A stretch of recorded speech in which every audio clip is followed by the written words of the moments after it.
Ձայնագրություններ հրապարակեց, որտեղ կնհայտ լսվում է, թե ինչպես են FSB-ի հրամանը կատարում Ռուսաստանի Դաշնության տարբեր քաղաքներում համայնքապետ ղեկավարների հետ կապված։ Այդ մասով ինչ կասեք։ Դրահանգված էր, որ Հայաստան եկած հայերը, որ իրենք հենց առաջին օրից սկսեցին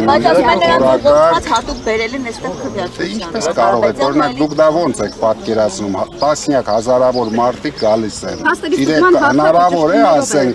մի 100 հոգի աշխատող կարող ունենա ֆեյսբուք։ Ինչ ծրագիր ունի։ Հանրահավաքին վարչական ռեսուրսեր օգտագործում, մարդկանց ուղղորդում էին, բերում էին հրապարակ ավտոբուսներով, ինչ կասեք այդ մասին։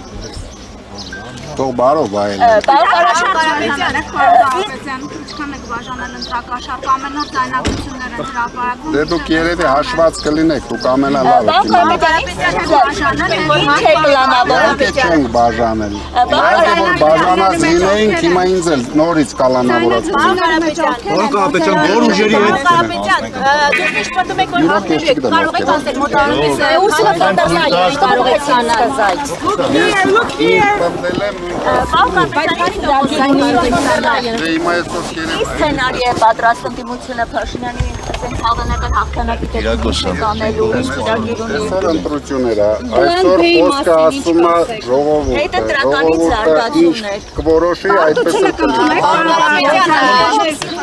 Պարոն Կարապետյանը ինչ ապագայի։ Պարոն Կարապետյան, համարանդես ամեն օր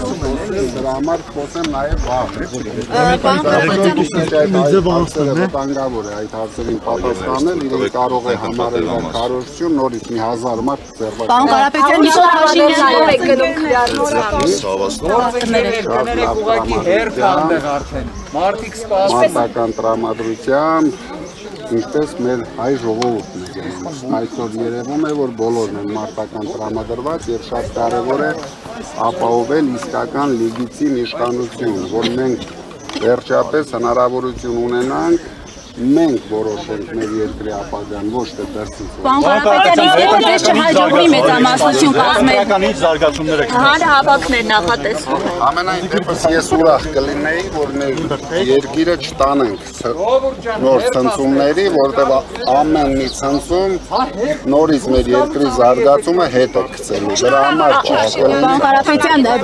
Նիկոլ Փաշինյանը հրապարակում Փաշինյանին ինչի համար։ Փաշինյանը հրապարակում դες զգուշացրեց, որ պատասխանատվության եք ենթարկվելու։ Պարոն Կարապետյան, Փաշինյանը հրապարակում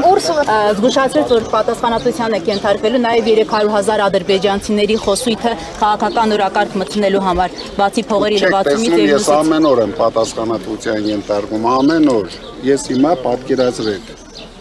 Մեծարգոն ինձ բերել է ընտրության, այսինքն ես նույնիսկ հնարավորություն չեմ ունեցել գամ ընտրության, ինձ բերել են ընտրության։